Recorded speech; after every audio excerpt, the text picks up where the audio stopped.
This shoe right here is a prime example as to why we will never, ever again discuss release dates. They f***ing change.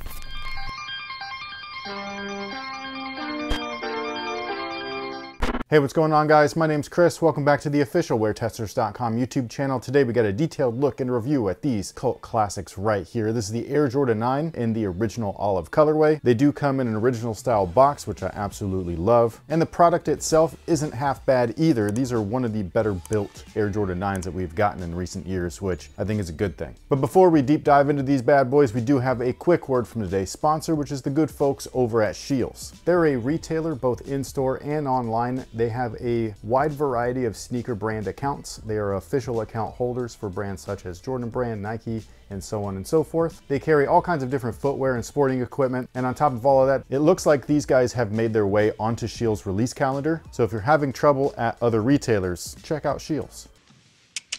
Now, the shoe itself originally released way back in 1993, and since 1993, it's seen various retro editions, but not often. The first retro of the colorway came in 2002, then again in 2012. My favorite version of the shoe in this particular colorway actually came in 2017, and it was not a direct retro of the model itself. In fact, they turned them into a sneaker boot. They look awesome. Jordan Brand played games last year in 2023 when they dropped the Olive Concords, but finally in 2024, we've got the original back, and man, these are dope. Believe it or not, this actually is my least favorite, or at least was, of the original run of the Air Jordan 9 model. The first colorway obviously was the simple white, black, and red, which a lot of people now associate with the movie Space Jam, and rightfully so. I believe these guys came next, and then the following year in '94, they released the UNCs, or what's known as the Powder Blues. And then following those guys up would have been a playoff style release, which is known as the Charcoals. The outsole is one of the more interesting outsoles as far as storytelling is concerned with the Air Jordan line, mostly because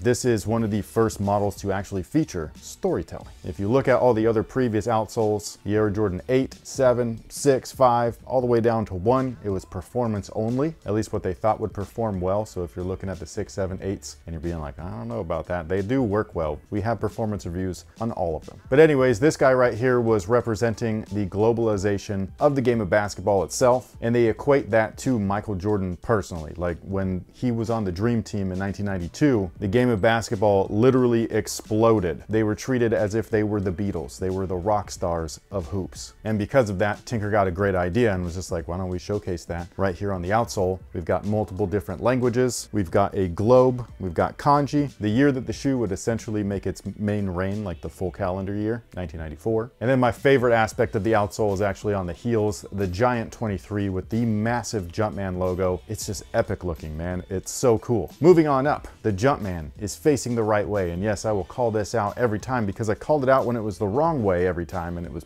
pissing me off. Not literally, but it was upsetting. I was like, I'm not gonna buy a pair of 9s that look like some knockoffs. Now they look right, where the Jumpmen are facing towards the toe like they're supposed to. Yeah! The midsole itself is polyurethane. Encapsulated within that polyurethane midsole is a 4-foot air sole unit as well as a heel air sole unit. They're not visible, but they are in there. The midsole's not shiny either. For those of you guys wondering, it was actually painted in a matte black finish and it looks great. The olive nubuck that wraps around the base as well as the heel looks to be a synthetic material, which isn't uncommon for the Jordan 9. Like that material was usually synthetic, like the sparkly material and all that stuff. I think it was on the powders where that entire shoe was made up of premium leather, at least originally. However, the rest of the upper, which is done up in this matte black, it is actual leather. It's not the greatest leather, but it is much nicer than it has been on a lot of previous retro 9s. Like the retro 9, I feel, has been kind of bastardized within the retro lineup. They always use the thinnest, cheapest cuts of leather, and they're always stiff and heavily coated with polyurethane. It's usually awful. But this isn't half bad, and on top of that, it's got a very light polyurethane coat, so it still gives it like a really nice texture, almost a natural look. So I think that a lot of people that are not just fans of the model, but fans of this colorway are really gonna enjoy this release. I think that they did a good job. The shoe still features the speed lacing system, which are these plastic eye stays right there, and they were meant for you to be able to just grab those laces and yank them all the way up, and it's gonna cinch them simply, easily, so that you can get back out there on the court. The tongue is an internal booty. It's almost a full booty sleeve, so it's wrapped around the heel and everything like that, it does break up a little bit right here in the toe, especially in this area. That does affect sizing a little bit, and I'll explain that in just a second. But the tongue is still made of the same material that it's pretty much always been. It does feel a little bit thicker than usual, so you can kind of see the puffiness around the edging and stuff like that, but it makes for the fit to be super comfortable. Like, they're very snug and form-fitting. I love the Air Jordan branding on the front side, and then on the rear, they've actually switched the size labels back to looking more like an original pair. So they're not that plastic hot melt stuff that you normally see, where it's just like stamped and heat pressed into the sock liner. Instead, it's stitched and it looks great. So I just love that small attention to detail. Some people might think that that's stupid, and that's cool. I've been buying sneakers for a really long time, so when I see that, I'm like, ooh, that's OG. The insole, while being white, is still Dream Cell, so don't be fooled. It's not a full-on wonderful polyurethane insole. It is comfortable enough, especially with this shoe. This shoe is kind of a brick. So for this particular model, the Dream Cell insoles are awesome. A legitimate full-on polyurethane insole would have been better, but the good thing is that these Dream Cell insoles are never really glued in, so if you don't like them, pull them out, put in anything else that you want, and you'll be good to go. The heel is awesome for two reasons. First off, it's got that symbol that features the globalization of the game, with MJ's Jumpman logo stamped prominently right on top. And I love that hit of red too. It's awesome. And then right underneath that, you got the Giant 2-3. That's something that a lot of people did not like, was missing on the powder blue retro, despite that being an original feature. But it is on this one, and it's muted, so it's not highlighted in color or anything like that. It's the same exact olive color as the nubuck itself. I am curious to know if people are gonna like that or not, because if it was done up in red, it would have looked awesome. But again, this is the way that the original looked, so this is why they're doing it. Now, as far as sizing is concerned, they do fit true to size. However, because of that sleeve right there and the way that it's broken up right here at the toe, this area always, and I'm talking about like always, like up my pinky toes bad, even on casual days. Like, I'm talking about not playing basketball on these things. And yes, I played basketball on these things. They're actually kind of fun. But anyways, that opening break allows for your toe to just rub right against the nylon backing of the material, and it's awful. It will your pinky toe up, damn near guaranteed, wide footer or not. So I typically go up half a size in Air Jordan 9 retros just to try to avoid that as good as possible. Sometimes it still happens, but going true to size, it's almost guaranteed. Unless you have a super slender or narrow foot, that's when I would be like, yeah, go true to size, you'll be fine. But most other people go up half a size and you'll thank me later. But with all that being said, what is today's question of the day? Has there ever been a shoe that makes you angry just by looking at it? For instance, the upcoming Jordan 11 Bread Velvet makes me irrationally upset. Like, why would they do that? There's not a shoe in my adult life currently that I look at and I'm just like, I get upset or bummed, that's for sure, when I see, say, the Black Metallic 5 reimagined and the toe is not fixed. And I'm just like,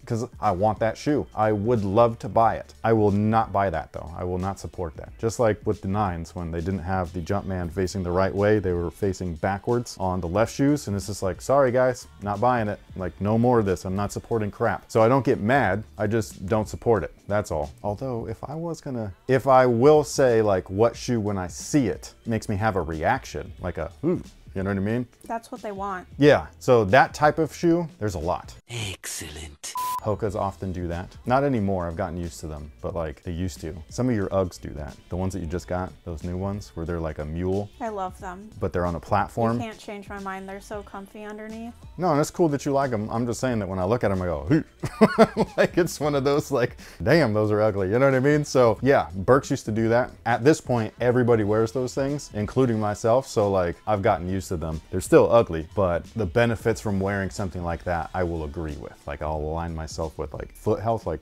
okay, that's cool. Especially somebody like me, where I think I broke like a little piece of my first metatarsal right at the knuckle, and it hurts all the time. And the only shoes that don't aggravate it are these stupid Birks. So if I'm not playing basketball, I'm usually wearing those things. It pains me to admit that. But I'm sure that there are more. The Air Jordan 8 used to do that. Like, I used to look at them cross straps and be like, who would want to wear that? But I really like the 8s now. The same thing with this colorway. Used to not like these. They're pretty fire now. But anyways, what about you guys? Is there one sneaker, or if there's multiple, I'd love to know, that make you irrationally angry, or just overall bummed, or just give you some sort of like, oof, reaction? You know what I mean? I think that's the best way to explain it, like a yikes. Sound off below, let us know. On top of that, are you interested in grabbing these things? Is this one of your favorite colorways of the Air Jordan 9? If it's not, which of the OGs is? Thank you guys so much for everything. We will catch you on the next one. So until then, y'all have a good one.